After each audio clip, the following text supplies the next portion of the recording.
नमस्कार, कैपिटल दर्पण न्यूज देख रहे हैं आप और मैं हूं आपके साथ गुंजन। रुक करते हैं आज की बड़ी खबरों पर। है ही नहीं। अगर गढ़ माना जाता तो सबसे कमजोर गढ़ है ये चुनाव के पहले मुद्दे रहे, पहले चुनाव के मुद्दे अलग रहे और इस बार के चुनाव के मुद्दे अलग हैं।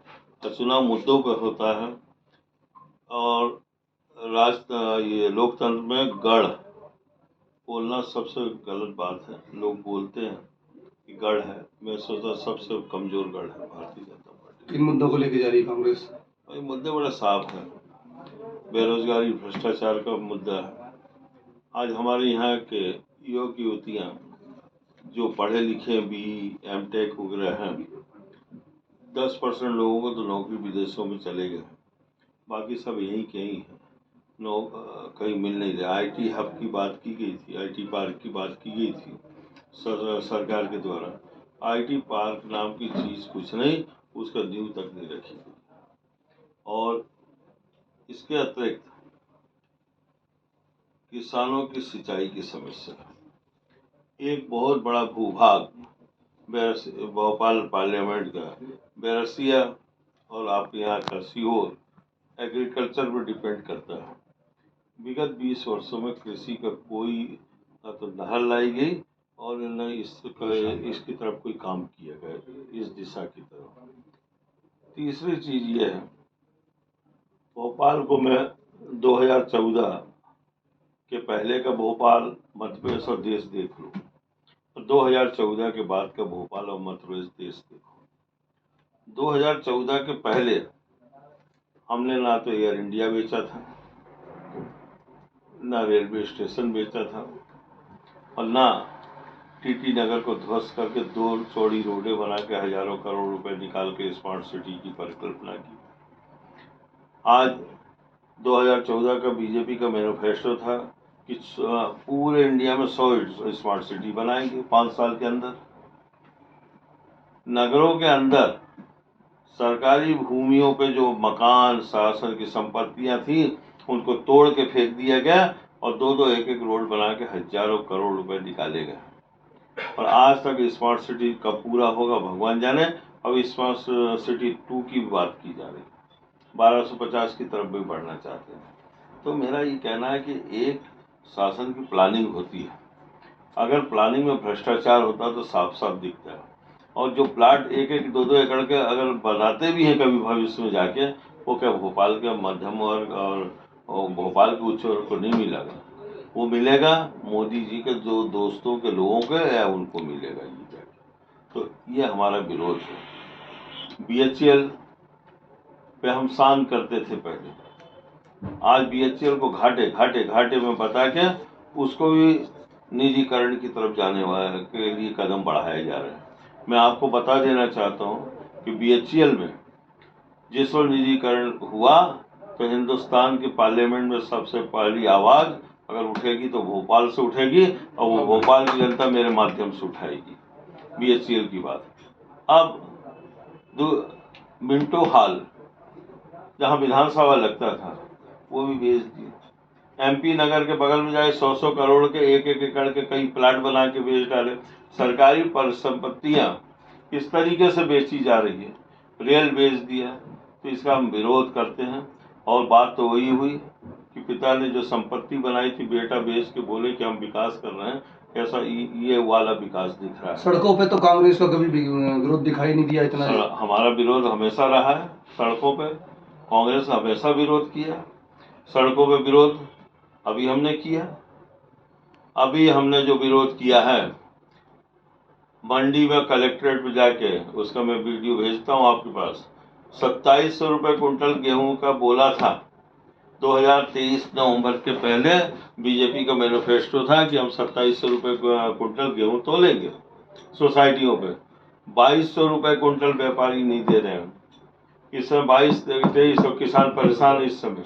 हमारे क्या 2700 रुपये कुंटल अगर आपने बोला था वो किसानों को दो, कीमत दो, उसे तो 3000 रुपये कुंटल होना चाहिए।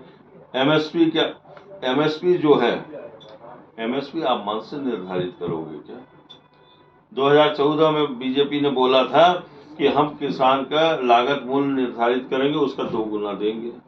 आज 10 साल में लागत मूल्य ही नहीं निकली तो 2 गुने का सवाल ही नहीं उठता।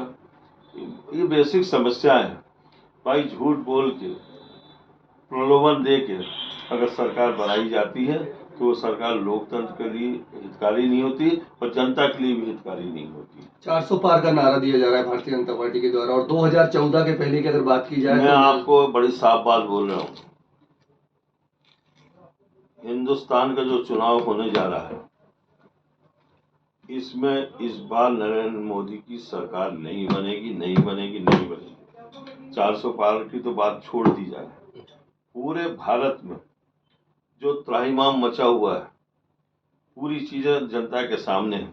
जनता कोई चीज भूलती नहीं। नवीन जिंदल जी भी तो आपके चले गए भारतीय जनता पार्टी में। मेरा कहना है नवीन जिंदल चले जाए और बीजेपी में हमारे बड़े बड़े नेता चले गए। वो हमारे यहाँ का जो ऐसा एलिमेंट था जो कांग्रेस के विचारधाराओं से नहीं जुड़ पा रहा था। कुछ लोग आज भी गए। जो अम्बेडकर की नीतियों को नहीं मानता था, जो कांग्रेस की नीतियों को नहीं मानता था और दुविधा की स्थिति में कांग्रेस में था, वो चला गया। उनका स्वागत है। और हम अभी भी बोलते हैं चुनाव के इसमें कि जो कल जाता है आज जाए और आज जाता है अभी जाए, लेकिन ये निकल जाना चाहिए। ऐसा जो एलिमेंट है कांग्रेस से बाहर जाए। हमारे कांग्रेस का शुद्धिकरण हुआ है। अमित शाह जी ने कहा है कि छिंदवाड़ा के अंदर कि ये गढ़ नहीं है कमलनाथ का, ये यहाँ पर गड़बड़ है। गड़बड़ तो जो है वो देख ही रहे हैं। गड़बड़ तो वहाँ गुजरात से शुरू हुई थी और ऐसा गड़बड़ शुरू हुआ था कि पूरे हिंदुस्तान में त्राहिमाम मचा था। उस गड़बड़ इलेक्ट्रल बॉन्ड पे अगर आप जाते हैं, गुजरात की जो कंपनी थी वैक्सीन वाली, गुजरात की कंपनी है, 660 करोड़ रुपए उसके जमा और वैक्सीन विदेश में भेजेगी। हमें उससे नहीं, वो तो जनहित का काम विदेश में। लेकिन एक वैक्सीन कंपनी 660 करोड़ रुपए अगर जमा करे इनके खाते में, तो ये सबसे बड़ा दुर्भाग्य है। हिंदुस्तान की आज़ादी के बाद हमने भी वैक्सीन लगाई, टीकाकरण किया, चेचक का किया, इसका किया, पोलियो किया, सबका किया, लेकिन किसी प्रधानमंत्री ने तस्वीर नहीं लगा कि हम चेचक के टीके फ्री लगा रहे हैं, हम पोलियो की ड्रॉप फ्री दे रहे हैं, हम ये फ्री दे रहे हैं। यहाँ तो बड़े बड़े फोटो लगाए जैसे हमें फ्री दे रहे हैं। अरे भाई, ये फ्री क्या है? किसकी हिम्मत कि इतने पैसे, लाखों करोड़ रुपए की चीजें फ्री दे देगा? भाई, जनता की व्यवस्था होती है। एक लोकतंत्र में जनता की व्यवस्था होती है, जनता का कर होता है। उसके वजह से जो मिलता है उसको लगाया जाता है, लेकिन वो व्यक्तिगत एडवर्टाइजमेंट नहीं होता। आज वोटों की बात है। भोपाल में एक तलवार लटका दी गई। 750 कॉलोनियों को कलेक्टर भोपाल और विजय वर्गीय इंटरव्यू मेरे पास अगर देखिए, बोला क्या जा रहा है, ये अवैध कॉलोनी है, इसको हम ध्वस्त करेंगे। 20 साल पहले जो कॉलोनी बनी, जहाँ पे रोडें बनाई, बिजली का कनेक्शन आपने दिया, पानी का कनेक्शन दिया, प्रॉपर्टी टैक्स लेते हो भाई। ये 3 चीजें कैसे हुई? अवैध को तो ना बिजली दी जाती है, ना पानी दी जाती, ना प्रॉपर्टी टैक्स दी जाती है। अगर भोपाल में कोई कार्रवाई की जाती है तो मैं विश्वास के साथ बोलता हूँ भोपाल से कम 5000 जनता जाएगी उज्जैन में जो अवैध कॉलोनी है, ऐसी कॉलोनी निर्मित है, वो भी किसकी है मैं मुंह नहीं खोलना चाहता। उस कॉलोनी के खिलाफ भी कार्रवाई होगी, इंदौर की कॉलोनियों के खिलाफ भी होगी। जो ये बीजेपी के बड़े बड़े मठाधीश जो मंत्री से मुख्यमंत्री तक बन गए हैं, वहां तो बात है दबा करके यहाँ के भोपाल के लोगों को तंग करने बैठे। आज की खबर में इतना ही। बने रहिए हमारे साथ कैपिटल दर्पण न्यूज पर। नमस्कार।